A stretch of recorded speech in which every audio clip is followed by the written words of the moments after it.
One of the greatest mysteries of the Bible is that of the mark of Cain. For generations we have looked at each other wondering who is Cain that we must watch out for, that we don't slay him, because it says, And the Lord said unto him, Therefore whoever slayeth Cain, vengeance shall be taken upon him sevenfold. And the Lord set a mark upon Cain, lest any finding him should kill him. In order to understand this mystery, we must go to 2 Jasher. And Tubal-Cain told his father to draw his bow, and with the arrows he smote Cain, who was yet far off, and he slew him, for he appeared to be an animal. And it came to pass when Cain had died, that Lamech and Tubal-Cain went to go see the animal which they had slain.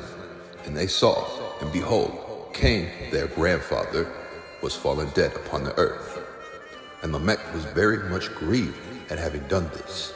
And in clapping his hands together, he struck his son and caused his death. Now, why would he be so mad that he would kill his own son? Because he had done what the Lord had told him not to. He slayed Cain, and now vengeance shall fall upon him sevenfold. That's 7 generations. And if you were paying attention, we were given the mark of Cain. Or Genesis 25:25. And the first came out, red, all over, like a hairy garment, and they called his name Esau. He was so hairy, his arm was as hairy as a goat. So Cain, or Cain, is the fabled wild man, the fabled hairy man, the fabled wood woes. He has become a legend, he has become a mystery.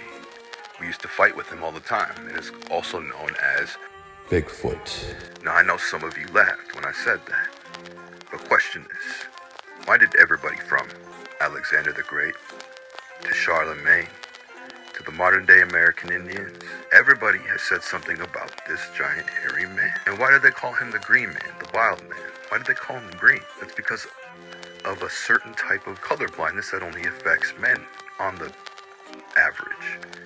And that's deuteronomia. That's the inability for you to see red from green or green from red, which is bad for hunting, which is why they say Lamech was blind, but he wasn't actually blind because he was shooting the arrow, but his son was helping him see. So he couldn't decipher green from red. That's why he had his son looking for him. Now some of you more inquisitive ones are probably asking, and rightly so, why is Esau also Cain? Well, in order to understand that great mystery, we're going to have to go into something else. And that is the story of the evil twin. The story is old as time, and we will discuss that in another video.